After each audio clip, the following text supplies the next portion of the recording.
Bienvenue sur Africa 24 dans cette nouvelle édition du 12-15. Voici les titres de l'actualité. Hommage national au Premier ministre ivoirien Ahmed Bakayoko en Côte d'Ivoire. Une cérémonie était organisée à son honneur ce 17 mars au palais présidentiel, suivie de plusieurs autres temps forts. Le chef du gouvernement ivoirien sera inhumé ce 19 mars. L'obtention de la carte de séjour désormais est conditionnée par la présentation d'un nouveau document au Gabon. Les personnes concernées devront à présent fournir une quittance de paiement du précompte de l'impôt sur le revenu des personnes physiques.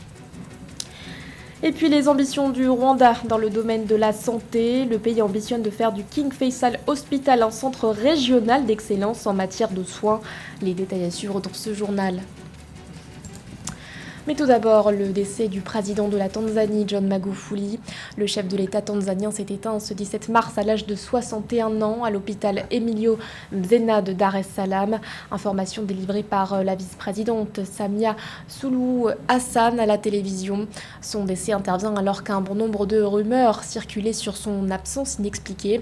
Le chef de l'État tanzanien n'avait pas été vu en public depuis le 27 février dernier. La vice-présidente précise qu'il souffrait de problèmes cardiaques depuis 10 ans.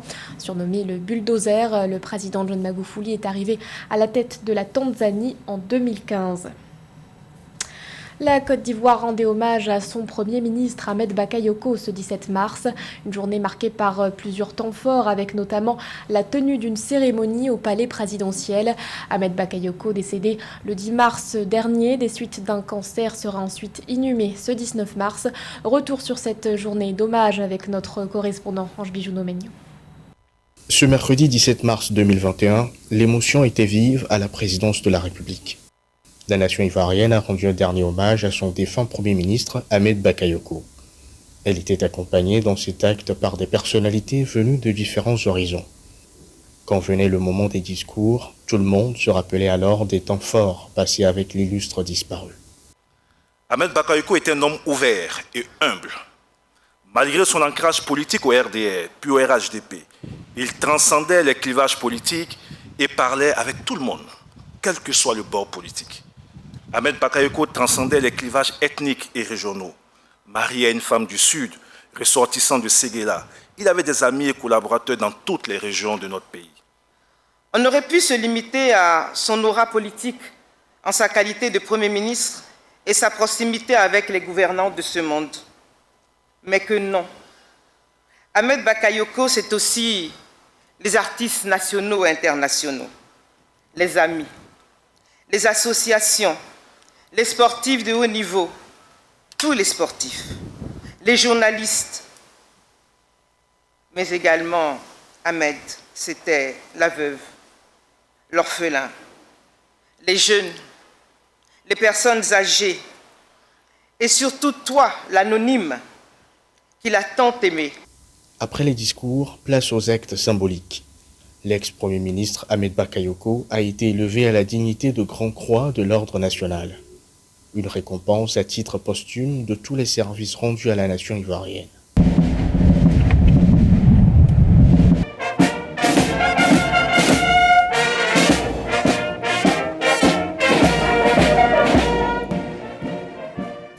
L'ex-premier ministre Ahmed Bakayoko est décédé le 10 mars 2021 des suites d'un cancer fulgurant.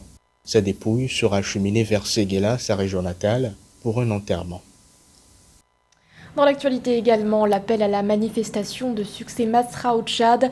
Le leader du mouvement Les Transformateurs a annoncé ce 17 mars que des manifestations seront organisées tous les samedis en vue de réclamer une alternance au pouvoir. Une annonce qui intervient au lendemain de sa rencontre avec le président Idriss Déby Itno. Durant leur rencontre, qui a d'ailleurs provoqué la surprise dans les rangs du mouvement Les Transformateurs, les deux hommes auraient notamment échangé sur la tenue d'un dialogue inclusif en vue d'organiser des élections apaisées. À noter que l'opposant de 38 ans a vu sa candidature à la présidentielle tchadienne être invalidée. Ils ont investi les rues d'Alger pour protester contre les élections législatives anticipées du 12 juin prochain. En Algérie, des centaines d'étudiants se sont rassemblés ce 16 mars en partant de la place des Martyrs jusqu'à la Grande Poste. Ils réclament un changement radical et profond du système politique algérien. Plus de précisions avec Joël Baribalo.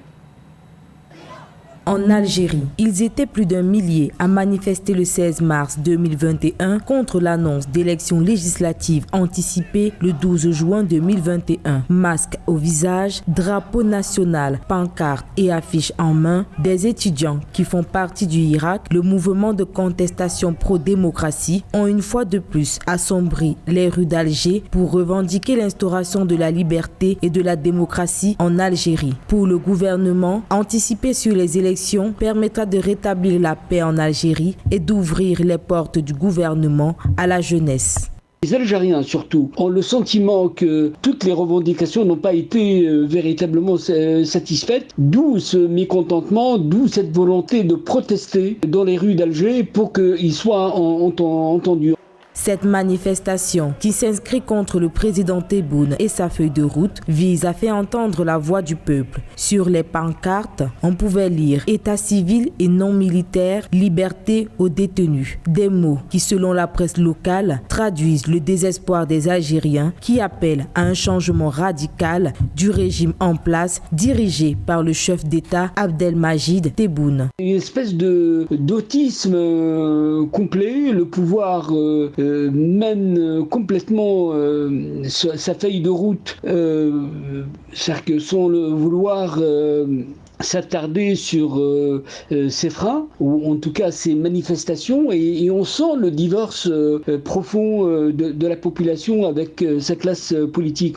Rappelons qu'en date du 21 février 2021, le chef de l'État algérien effectuait la dissolution de l'Assemblée populaire nationale, la chambre basse du Parlement, dont le mandat devait expirer en 2022. Une opération qui tend à calmer les mouvements d'humeur, les marches de protestation qui ne cessent de prendre de l'ampleur depuis la mise en place du nouveau gouvernement algérien en 2019. Une nouvelle exigence de plus pour obtenir sa carte de séjour au Gabon. Les personnes concernées devront désormais fournir une quittance de paiement du précompte de l'impôt sur le revenu des personnes physiques. Une mesure destinée, selon les autorités gabonaises, à lutter contre le secteur informel. Les explications de Mildred Diamou. Au Gabon, l'obtention d'une carte de séjour est désormais conditionnée par le paiement de l'impôt sur le revenu des personnes physiques, selon la Direction générale de l'immigration. Le montant à verser sera compris entre 100 000 francs CFA et 1,2 million de francs CFA en fonction des revenus des demandeurs, précise la direction. Tout expatrié qui a des revenus inférieurs à 2 millions de francs CFA n'aura pas à payer un précompte. Et pour que cela soit pris en compte à la direction, il faudra que cela présente une attestation d'exonération. Par contre, pour les revenus au-dessus, c'est la quittance qui atteste du paiement de leur précompte qui sera dans leur dossier. En plus des documents déjà fournis par les demandeurs de la carte de séjour, la présentation de l'acquittance de paiement du précompte est également exigée. D'après la Direction générale des impôts, cette mesure vise à contrer l'informel au Gabon, tout en permettant à ceux qui exercent une activité rémunérée dans le pays de contribuer à l'effort fiscal. C'est contenu dans la loi de finances. Ce n'est pas une mauvaise humeur du gouvernement gabonais. La démarche du gouvernement gabonais, à mon sens, se comprend. Parce qu'au moment où le Gabon, pas plus le Gabon que d'autres pays, tous les pays du monde actuellement, ont besoin d'un peu plus d'argent pour pouvoir financer les charges publiques face à une économie qui est carrément au ralenti, face à une économie qui ne fonctionne presque pas du fait des effets négatifs du coronavirus. Donc le gouvernement gabonais dit, pour ceux qui doivent donc, notamment les étrangers qui sont basé sur mon territoire, le chiffre d'affaires qu'ils réalisent là-dessus, il faut bien qu'ils me donnent un quantum de financement. Un quantum de ce chiffre, ça peut être le chiffre d'affaires, ça peut être un revenu qu'ils ont gagné dans telle ou telle autre activité. Toutefois, les modalités de paiement de titres de séjour restent inchangées. La carte de séjour vaut 150 000 francs CFA, indique la direction de l'immigration. À travers cette réforme, le gouvernement gabonais compte booster les revenus de l'État afin de financer la relance de son économie menacée par une deuxième vague de la Covid-19 et la chute des coûts du pétrole, principale source de revenus extérieurs du pays. Faire du King Faisal Hospital un centre régional d'excellence en matière de soins, c'est l'objectif affiché par les autorités rwandaises. L'établissement qui accueille chaque mois entre 250 et 300 malades venant du Burundi ou encore du Cameroun subit actuellement des travaux d'extension. Un reportage de notre correspondant Fraternda Kaisenga.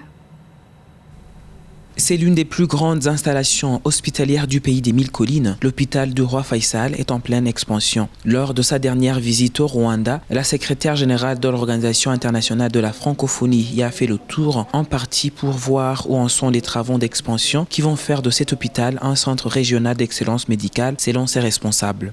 Avec notre expansion, nous voulons vraiment être un centre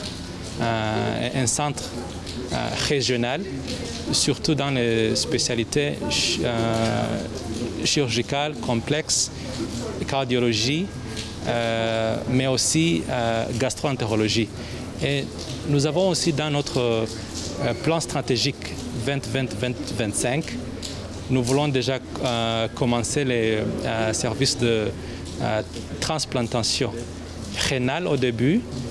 En temps normal, l'hôpital accueille par mois entre 250 et 300 patients venant des pays comme le Burundi, la République démocratique du Congo ou encore le Cameroun pour des services de chirurgie en grande partie. Et les autorités ambitionnent de tripler son nombre d'ici 2025. Nous avons déjà aussi mis en place un plan pour capacity development, formation. Et donc, on a fait un plan pour vraiment être capable sur les compétences, l'équipement et l'infrastructure.